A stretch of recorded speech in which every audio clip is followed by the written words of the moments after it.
नमस्कार, स्वागत है आपका हर खबर हरियाणा में और मैं हूं आपके साथ सपना दीपक मदेशिया। बुलेटिन का आगाज करेंगे।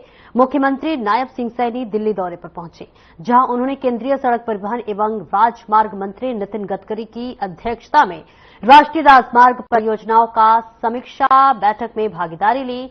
सड़क परिवहन एवं राजमार्ग राज्य मंत्री अजय टम्टा और हर्ष मल्होत्रा भी बैठक में मौजूद रहे। साथ ही बैठक में भारत और हरियाणा सरकार और एनएचएआई के वरिष्ठ अधिकारी भी मौजूद रहे।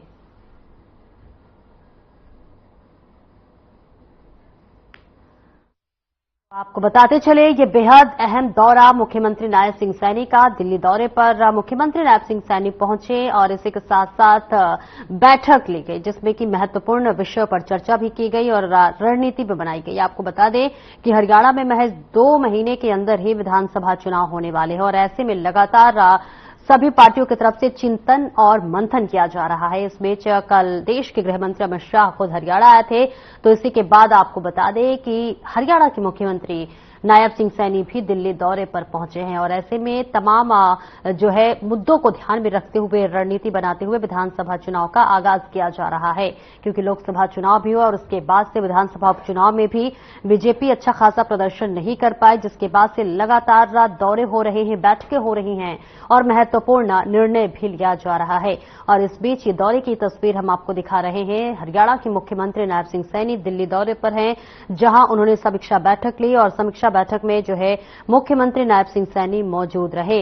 तो दिल्ली दौरे का ये तस्वीर हम आपको दिखा रहे हैं मुख्यमंत्री नायब सिंह सैनी का, जिन्होंने आगामी विधानसभा चुनाव के मद्देनजर तमाम दिशा निर्देशों के तहत चुनाव का आगाज किया जा रहा है और लगातार बैठकें का जो दौर है वो जारी है।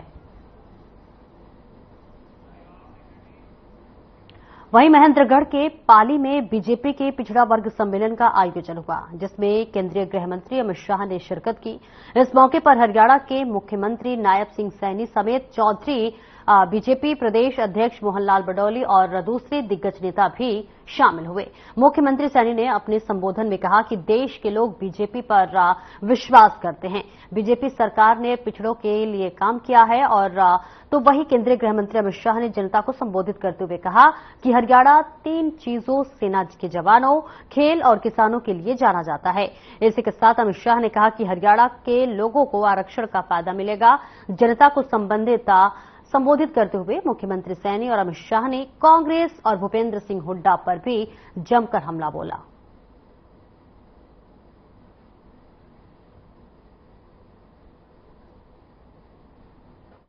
कि आज इतनी बड़ी संख्या में बीसी समाज के हमारे भाई बहन, मैं इस पवित्र भूमि के ऊपर देख करके भाव विभोर हो रहा हूं। ऐसा लग रहा है अपने विशाल कुटुंब के अंदर के बीच में आ गया हूं, अपने परिवार के बीच में। इस समारोह में आप सबका इतनी बड़ी संख्या में भाग लेना इस बात का प्रतीक है कि बीसी समाज हमारी नीतियों और योजनाओं में आदरणीय अमित शाह जी आपके साथ पूर्ण विश्वास करता है। हम आपके इस विश्वास को और भी मजबूत करते रहेंगे, क्योंकि भारतीय जनता पार्टी एकमात्र ऐसी पार्टी है जो पिछड़ा वर्ग समुदाय का सबसे ज्यादा ध्यान रखती है और आपको हर स्तर पर सबसे ज्यादा प्रतिनिधित्व देती है। मुझे ये बड़ा गर्व होता है आप सबके बीच में कहते हुए कि हमारे हरियाणा के 2 सांसदों को जो बीसी समाज से आते हैं, भारत सरकार में केंद्रीय मंत्री बनाने का काम वो आपने किया है। हम आपका दिल से धन्यवाद करते हैं। इससे पहले परिवारवादी पार्टियों ने कभी भी पिछड़े दलित समुदाय को आगे बढ़ने नहीं दिया। उन्होंने कभी भी पिछड़े वर्ग को निर्णय लेने का अधिकार नहीं दिया, कभी भी आपका मान सम्मान नहीं बढ़ाया। उसकी मानसिकता पिछड़ा वर्ग एससी विरोधी रही है। परिवारवादी पार्टियों के संरक्षण में सिर्फ उनके नाते रिश्तेदार फलते फूलते रहे हैं। उन्होंने भ्रष्टाचार, भाई भतीजावाद और क्षेत्रवाद को बढ़ावा देने का काम ये किया है। परिवारवाद की मानसिकता के चलते ही कांग्रेस ने कभी भी पिछड़े वर्ग से मुख्यमंत्री नहीं बनने दिया। मैं धन्यवाद करता हूं आदरणीय अमित शाह जी आपका, आदरणीय नरेंद्र मोदी जी का।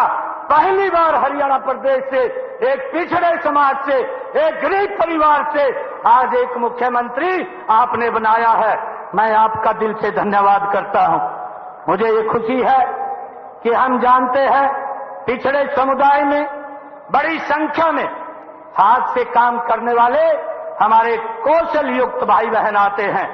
हमारे मिट्टी के बर्तन बनाने वाले, जेवर गढ़ने वाले, कपड़े सिलने वाले, मूर्ति मकान आदि बनाने वाले सभी साथी पिछड़े वर्गों में ही आते हैं। आपका देश के निर्माण में बड़ा योगदान है। इसी के प्रति अंबाला में दीपेंद्र हुड्डा की हरियाणा मांगे हिस्सा पदयात्रा का जोरदार स्वागत हुआ। इस दौरान सांसद दीपेंद्र हुड्डा ने कहा कि पदयात्रा को लोग बहुत सहयोग और प्यार दे रहे हैं। सरकार ने हर वर्ग को धोखा दिया है, जिसका हिसाब मांगा जा रहा है। इसके साथ ही उन्होंने कानून व्यवस्था पर भी सवाल उठाए।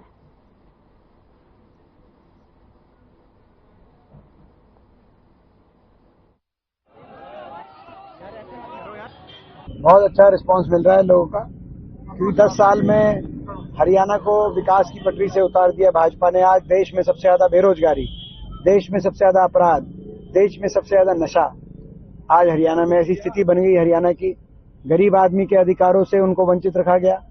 एससी समाज के, ओबीसी समाज के अधिकारों पर चोट मारी गई। किसान को, कर्मचारी को, सरपंचों को, हर वर्ग को सड़कों पर आना पड़ा और हर वर्ग के साथ अन्याय किया है सरकार ने। तो 10 साल हरियाणा बेहाल, और इसीलिए हरियाणा मांगे हिसाब।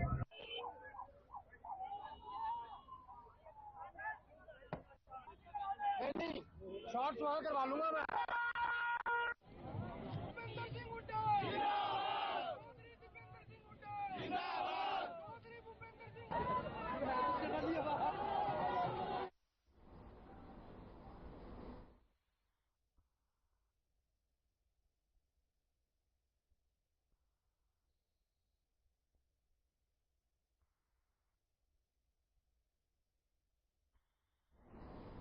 आम आदमी पार्टी के प्रदेशाध्यक्ष सुशील गुप्ता ने प्रदेश सरकार पर निशाना साधा।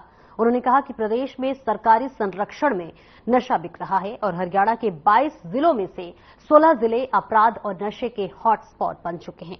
इसके साथ ही उन्होंने कहा कि हरियाणा में बीजेपी द्वारा मुख्यमंत्री और प्रदेशाध्यक्ष के चेहरे बदल रही हैं, लेकिन बीजेपी को यह नहीं पता कि लोग अब सरकार को बदलना चाहते हैं।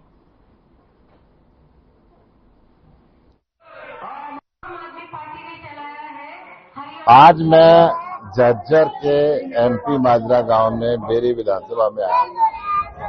बहुत अच्छी संख्या के अंदर गांव के लोग इकट्ठे हुए।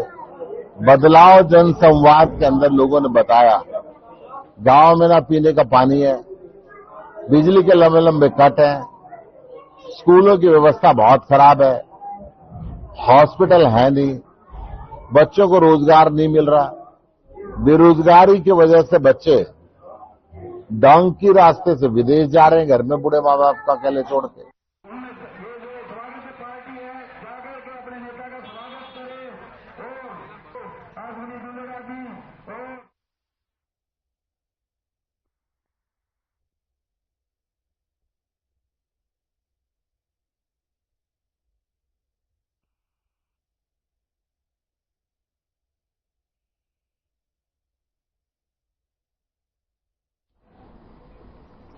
जसपा पार्टी के राष्ट्रीय अध्यक्ष डॉक्टर अजय चौटाला रेवाड़ी पहुंचे। इस दौरान उन्होंने कांग्रेस पार्टी पर जमकर निशाना साधा। उन्होंने कहा कि भूपेंद्र सिंह हुड्डा की खुद की टिकट का भरोसा नहीं है और इसके साथ ही उन्होंने बीजेपी पर भी जमकर हमला बोला।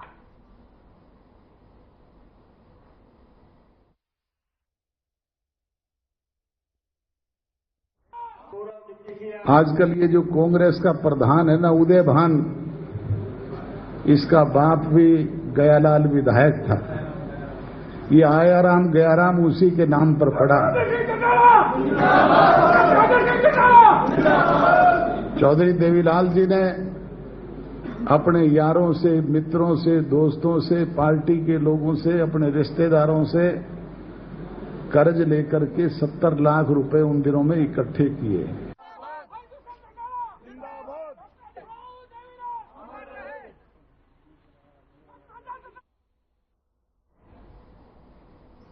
कुरुक्षेत्र के कस्बा शाहबाद के गांव खानपुर जटान के लोगों की समस्या एवं दुख दर्द जानने के लिए शाहबाद के विधायक रामकरण काला गांव में पहुंचे तो लोगों ने गांव की समस्याओं की वास्तविकता से विधायक को अवगत कराया। विधायक ने कुछ समस्याओं को तो मौके पर ही दूर करने का दावा किया, कुछ के लिए अधिकारियों से बात कर दिशा निर्देश जारी करने की बात कही। आपको बता दें, ग्रामीणों ने विधायक को मांग पत्र भी सौंपा। हालांकि विधायक रामकरण काला ने कहा कि खानपुर जाटान के साथ उनका परिवार का रिश्ता है।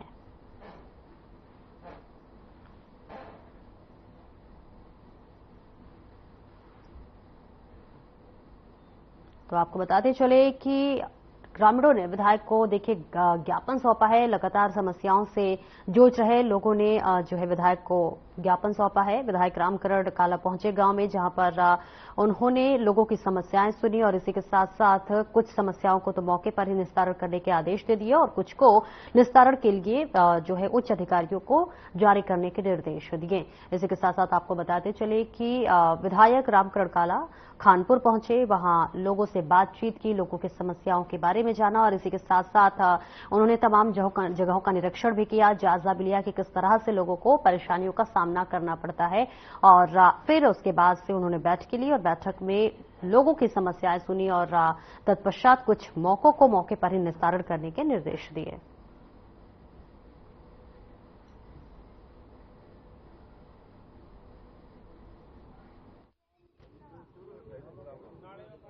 आपने बताया पहले तो मैं विधायक रामकरण काला और आप सरकार भाइयों का गाँव में पहुंचने पर स्वागत करता हूं। हमारे गांव में एक तो पंचायत घर में बहुत समस्या है, वो बहुत जर्जर हालत में है, बहुत पुराना बना है। उसके लिए हमने विधायक साहब से ग्रांट की मांग की है।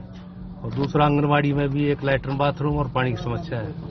सब हेल्थ सेंटर में पानी की समस्या है, जिसमें वाटर कूलर की मांग की गई है। तो गाँव के चारों तरफ लाइटें लगाने के लिए विधायक से मांग पत्र दिया गया है और गांव के चारों तरफ के नाले जर्जर हालत में है, उनकी रिपेयर या उनको दोबारा बनाया जाए। ये मेन समस्या हमारे गांव की। सरपंच साहब और नरेश जी और भी सारे सत्या खड़े हैं, सारा गांव में तो हमारा खानपुर गांव बहुत एक अपना परिवारिक रिलेशन है। यहाँ बहुत बहुत बधाई दूंगा। आना जाना 24 घंटे लगेगा, महल्ले की तो बात नहीं है, तो परिवार की बात है। तो इनकी समस्या थी आंगनबाड़ी की, एक तो वाटर कूलर आंगनबाड़ी में और मच्छी ऐसी सड़क 20 साल से यहाँ खड्डा बनाया था पानी का, यहाँ पानी खड़े हो जाता है। वैसे ये मतलब काम शुरू हो गया, लग गया काम। जितनी भी हमारे खानपुर की लाइट की बताई या कोई गली की या नाले कोई समस्या है, सरपंच साहब पहले ही बहुत काम अच्छे कर रहे हैं और जो अधूरा काम है वो भी अच्छे मतलब जल्दी से जल्दी ये काम हो जाएंगे, ताकि किसी भी हर गांव के अंदर किसी को कोई दिक्कत ना आए। हर छत्तीसगढ़ को चलती। कुरुक्षेत्र के पूर्व सांसद और हरियाणा के पूर्व ऊर्जा मंत्री स्वर्गीय ओपी जिंदल की प्रेरणा में नवीन Jindal foundation Maharaja Agrasen medical college Agroha के सहयोग से थानेसर के झांसा रोड स्थित महंत प्रभातपुरी वरिष्ठ कन्या उच्च विद्यालय में 21 जुलाई रविवार को विशाल हेल्थ मेला आयोजन किया गया। इसी के साथ सुबह 9:30 बजे से अपराह्न 3:30 तक चलने वाले इस हेल्थ मेले में हरियाणा की पूर्व कैबिनेट मंत्री और महाराजा अग्रसेन मेडिकल कॉलेज की चेयरपर्सन सावित्री जिंदल के मार्गदर्शन से 100 से अधिक विशेषज्ञ डॉक्टर मरीजों को जांच कर उन्हें निःशुल्क परामर्श और दवाएं देंगे। इस अवसर पर एक रक्तदान शिविर भी लगाया जाएगा और इस रक्तदान शिविर में मरीजों को छोड़कर स्वस्थ व्यक्ति स्वैच्छिक रक्तदान करेंगे। कुरुक्षेत्र के संकल्प पत्र के अनुरूप स्वास्थ्य के क्षेत्र में सांसद नवीन जिंदल की ये बड़ी पहल है।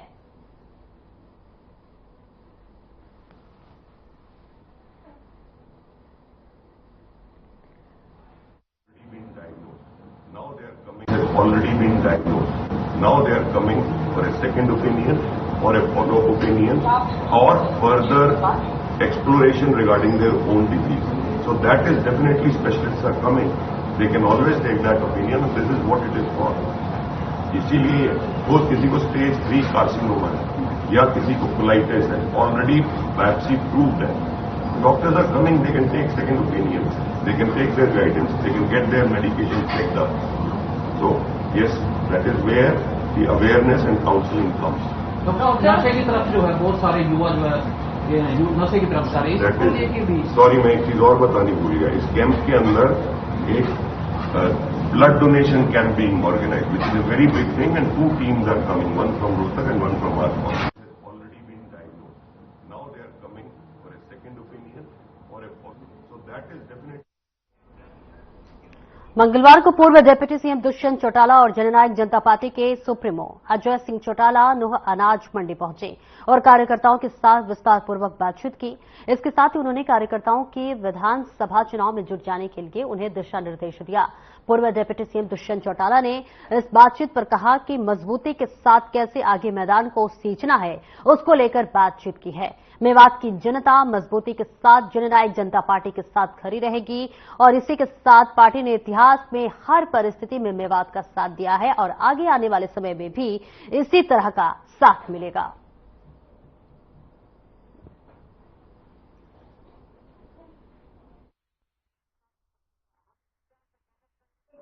हमने अपनी पार्टी के नीति, कार्यक्रम और प्रोग्राम जन जन तक पहुंचाने के लिए कार्यकर्ताओं की मीटिंग की है और खुल करके सारी बातें आपके समक्ष स्पष्ट की है। कोई कुलड़ी में गुड़ तो खोड़ा नहीं। आप चुनाव तो घोषित करवाओ तो बात की चीज है? आपको पता नहीं वो आयाराम गयाराम किसके नाम पे पड़ा था? जननायक जनता पार्टी का 17वां जिला कार्यकर्ताओं की बैठक, मुख्य कार्यकर्ताओं के साथ आगामी विधानसभा की पृष्ठभूमि में चर्चा हुई है और मजबूती के साथ कैसे आगे मैदान को सींचना है 100 दिन के लिए डॉक्टर अजय सिंह चौटाला जी ने दिशा निर्देश भी दिए हैं और मैं मानता हूं मेवात की जनता मजबूती के साथ जननायक जनता पार्टी के साथ खड़ी रहेगी। जैसे पार्टी ने इतिहास में मेवात का हर परिस्थिति में साथ दिया है, चौधरी देवीलाल की विचारधारा को मजबूत किया है, आने वाले भविष्य में भी इसी प्रकार से कार्यकर्ता बने।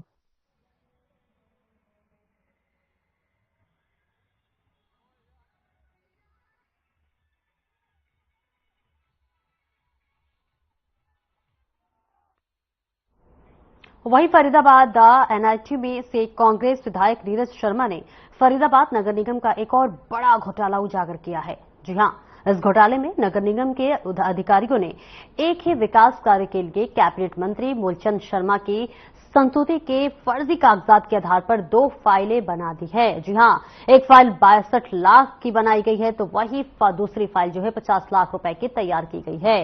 विधायक नीरज शर्मा ने मांग की है कि इस मामले पर उच्च अधिकारी तुरंत संज्ञान लेकर एफआईआर दर्ज करवाएं और इस पूरे मामले की विजिलेंस जांच हो।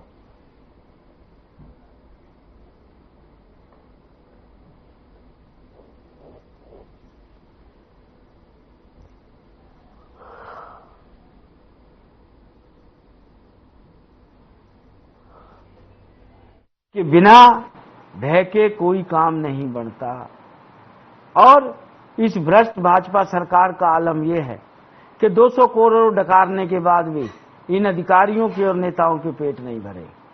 इसका ताजा उदाहरण मेरी राजीव कॉलोनी का। राजीव कॉलोनी के अंदर 62 लाख का टेंडर हुआ, प्रेरणा पॉकेट के अंदर लगभग 1200 स्क्वायर मीटर सीवरेज की लाइन डलने का, 1677 स्क्वायर मीटर पानी की लाइन डलने का, 1810 स्क्वायर मीटर पुरानी टाइलें उखाड़ के वहीं उसी जगह लगाने का और उस दौरान जो टाइलें टूट जाती थी लगभग 798 स्क्वायर मीटर नई टाइल लगाने का।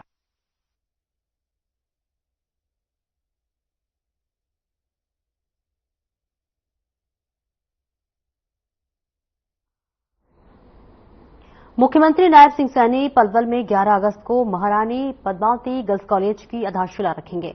इस मौके पर केंद्रीय मंत्री कृष्णपाल गुर्जर के साथ मंत्री और विधायक विशिष्ट अतिथि भी मौजूद रहेंगे और सीताराम जी महाराज सेवा ट्रस्ट के अध्यक्ष डॉक्टर हरेंद्रपाल राणा ने प्रेस कॉन्फ्रेंस के दौरान बताया है कि सोहना रोड पर स्थित महाराणा प्रताप भवन के निकट करीब 4.5 एकड़ में महारानी पद्मावती गर्ल्स कॉलेज का निर्माण कार्य शुरू कर दिया जाएगा।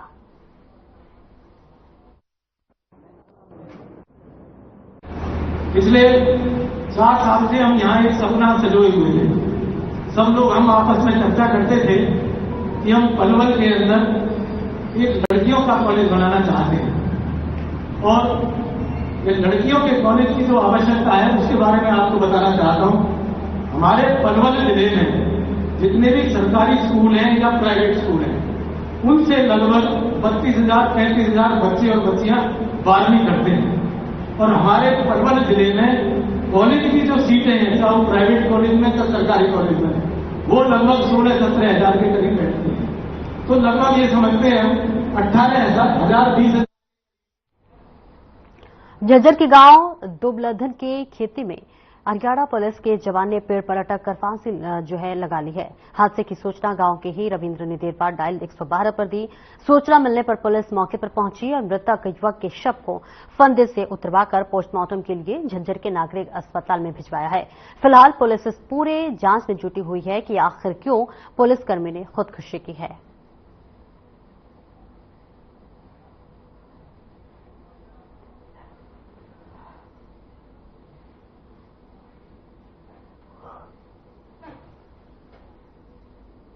रात्रि पे 10:45 पे था हमारे पास एक टेलीफोन आया था कि भाई रविंदर ने फोन किया था 112 में कंट्रोल पे कि भाई दूसरे दिन फांसी खा ली है। जिस मौके पे हम पहुंचे हैं, पहुंचने के बाद रविंदर ने बयान दिया है भाई उन्होंने फांसी खा ली है, जिसको उतार कर हॉस्पिटल रात को हॉस्पिटल में रखवाया गया था।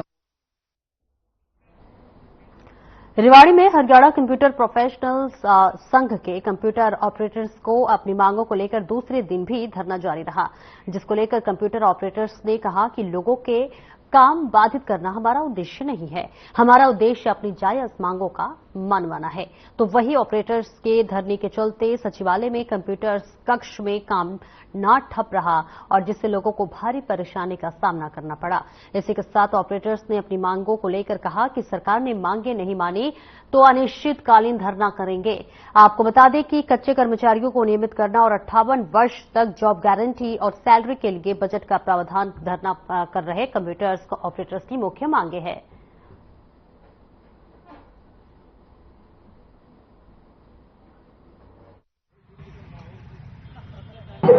आजकल मेरी ड्यूटी आरटीओ ऑफिस बावल में लगी हुई है और हमारा यहाँ पे जो ये हड़ताल का मैटर चल रहा है ये सरकार को जगाने के लिए है। सरकार को हम कई बार कह चुके हैं, ज्ञापन दे चुके हैं कि इतने सालों से जो हमारे भाई लगे हुए हैं 20-20 सालों से और हमारे और भी साथी 5-5, 7-7 सालों से लगे हुए हैं, सरकार उनके बारे में सोचे, उन्हें या तो पक्का करे या उनकी जो सेवाएं हैं उन्हें नियमित करे 58 वर्ष तक। हमारी सरकार से 4-5 मांगे हैं, ज्यादा हम कुछ नहीं मांग रहे। सरकार DITS के तहत हम सभी कार्यरत हैं। लगभग 15-20 साल हो लिए हमें कार्य करते करते।